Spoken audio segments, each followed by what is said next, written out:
Hello everyone and welcome back to another video. So of course we're going to talk about the collab and basically we're going to go through the hint. No we're not, because they already told us what it is. Yeah, the JP dev notes, they had the monthly developer notes on. Basically they just uploaded them today, so we're going to go over monthly dev notes first, then we'll go over what the collaboration is, or who we basically know it is now. We've reached our 6th year, in 2019, 2025. This is just because it's the first one of the year. They always do this sort of like sob story a little bit. As the service continues, we'll continue to review content, inconvenience, or stagnant, improved, new stories. We plan to provide new game goals for gameplay elements which become somewhat standardized. Develop new events and content to allow players to utilize a variety of characters, not just those they have already developed. Okay, I don't know what that could be. You could technically argue the PvP game mode where you roll your characters, you don't actually get to pick them. That one's I guess. As we should above, in the first half of this year, we plan to improve Night Boss. Will you read on that? As well as improve the update existing content such as Annihilation Battle and Demon Beast Battle. So this Annihilation Battle and Demon Beast Battle are basically, so the Annihilation Battle is where you get the demons, and of course the Demon Beast Battle is just demons. Unless of course they're talking about Annihilation Battles in the entire thing, so that would include the demons, and then Demon Beast Battle being Demonic Beast. Which is highly it could be a thing as well. In addition, we are preparing a new collaboration update. Although we cannot disclose the specific titles or timings, we'll be providing more details in developer notes in the future. Okay, something I'm immediately going to say. You can provide details. You don't have to provide timings. You just have to provide us with the name of an IP. Many games do that. Tons of games. EK gives you months of like advanced notice. Grand Cross is one of the only few games that does not give you any notice at all. Some games give you a week, 2 weeks, I don't know, maybe like, sorry about that, something a bit on music there. Most games give you at least like a week or two, or like way more than that. Grand Cross gives you a day, or if you're lucky, 70s hints will give us a hint, and then we'll find out what it is. About returns, okay, we'll talk about the returns collaboration now. This is the bit where when I read it this morning, because I had a quick read through it to see what it was about, I was like, that's not true. The first collaboration event 2025 will be held between Grand Cross and the Tower of God. Wow, an IP they own, and a game they also own. In the last Grand Cross information, we mentioned new collaborations this year, but this year we will start with Tower of God collaboration returns, and then we plan to hold various new collaborations. So, with them saying that, it makes me feel like the rest of the year is just going to be new collabs. And then we plan to hold various new collaborations.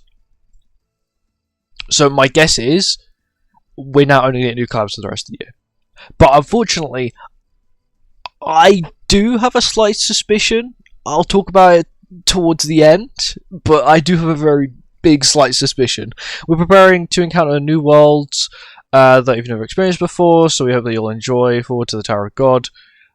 Collaboration returns, and the new collaboration that will be held in the future. New collaborations that will be held in the future. In order to meet everyone's expectations for new collaborations, the development team will also put in hard work to prepare collaborations content. More details will be provided in future patch notes. So it makes me feel like they know that their game realistically is going to heavily balance on collaboration. It's not like Fortnite, right? Fortnite, the game itself, pretty dead. The collaboration's really good though, and I feel like that's sort of what Grand Cross has realised, is that if we want to keep this game going, we need to have new collaborations, we need to bring in new IPs, we need to bring in new stuff. But you then have the problem is, Netmarble as a company is growing and it's obtaining more IPs. And because they're obtaining more IPs, they're making more games on these IPs. There's a Shangri-La Frontier game coming out at some point.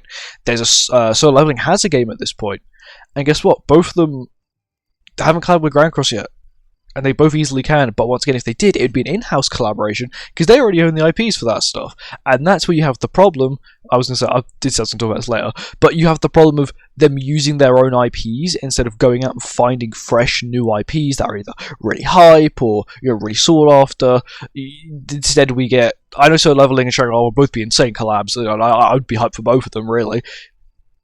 It would just be kind of quite obvious that they're doing it for the point of saving money.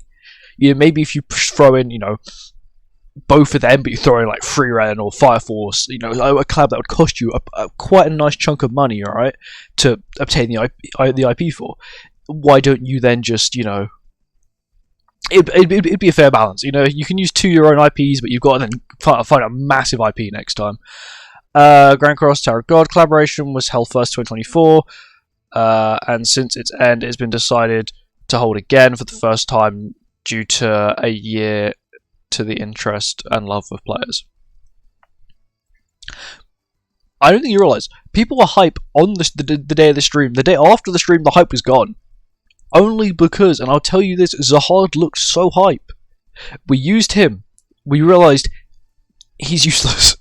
And even in Chaos Mode, if you've been playing Chaos Mode recently, you may have seen the odd Zahard pop up here and there. And you see him hit for about 40k, when he's fully maxed out, but it is what it is.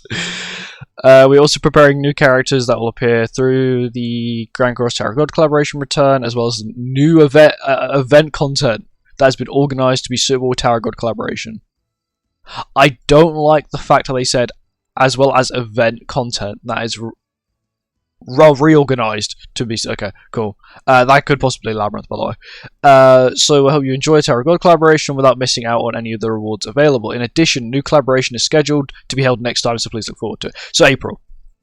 April's guaranteed new collaboration. Which is good. Like, don't get me wrong. I feel like you should have started your year off with a new collaboration, especially when, it's realistically, it's probably going to be solo leveling. So if you're hyped for solo leveling, it's probably going to be this year, or April, if I had to guess. Improvements. We have improvements to Bellanor's Eye. I don't know what that is. Okay, it's the way you see the buffs and debuffs on the enemies. Don't worry, I'm stupid. Information screen, your stats and more detail. Don't really care. Basically, just improved it, which is cool. Improved constellation. Even if the status was changed to a lower value than the existing value, it was troublesome to press confirmation button to select whether to apply or not, since there is a possibility that the status may be changed by mistake in the selection pop-up. And even if you don't intend to change the status, we have improved it so that it automatically applied according to the results to change status to solve the problem. If the overall stats increase, the change will be applied. If it is decreased, it will remain the same. Okay. That is good, because why on earth would you want to have lower stats anyway? I don't know why that wasn't the thing in the first place, but it also then removes the bit of you having to click, I don't want to have these stats, I don't want to have these rolls, I don't have this, I don't have this. You can just roll it constantly. In addition, we're making improvements to the Tavern change feature, which has been one of the areas we've received feedback on from many players. Some players have experienced that even if they've changed the Tavern, if they've not set it by default, it'll remain exist. Yeah, it's basically you could set one as like your default one, and it would still put you in, the camp with Percival. No boss improvements. Lastly, one of our issues is the consistency. They already changed how Night Boss works. I don't think they really understand that. I mean, generally, it's okay. I've definitely seen worse, but we actually know who we're getting because they basically showed it off.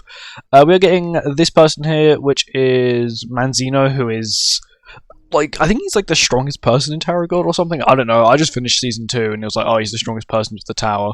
So he will be unknown if I had to guess. So yes, that's one unknown there already, and then Eon, who is. She's like a fire user. She's a human, one of part of the 10 richest families in all Tower of God, all the 10 strongest families, whatever you want to call it, of Tower of God. But yeah, we're getting these two, so we're getting one human, one unknown, which is okay. Once again, Tower of God, if they only do, once again, they could quite easily release another character tomorrow as a hint, but that means we're only having 5 characters in this collaboration, which is okay, but we will need a free character. I mean, we should get a free character, because every rerun has had a free character. If Tower of God does not get a rerun, not only is it just an asset flip, it's your own IP, but you're not giving anyone any free stuff. The characters are also pretty mid. Also, it's the first time they've ever made the main character a PvE only character. There's no other IP that has made the main character of their IP PvE only, which makes no sense in my opinion. Also, this is the literal final season. This is the final episode of season 2 variant of this character. This came out a year ago. The final season, the second season of this only ended last December. Sorry, literally like the 29th of December is when it ended. And this man released basically a year before. So it pretty much spoiled it if you hadn't read the thing for it anyway. But yeah, we know what's coming. Prepare yourself. Make sure you don't, once again, if you are hyped for these characters and you want to summon for them, we know we're going to have 1 unknown, 1 human. That'll make the collaboration 3 human, 2 unknown, which is okay. Of course, I bring back old relics. I do hope they bring back a new event boss, just a new event. Well, you need to put more effort into the collaborations so people actually care. If you release the same content every time with a collaboration, people think it's mid. I don't care. But anyway, thank you for watching. I hope you guys enjoyed, and yeah, I'll see you in the next one. Goodbye.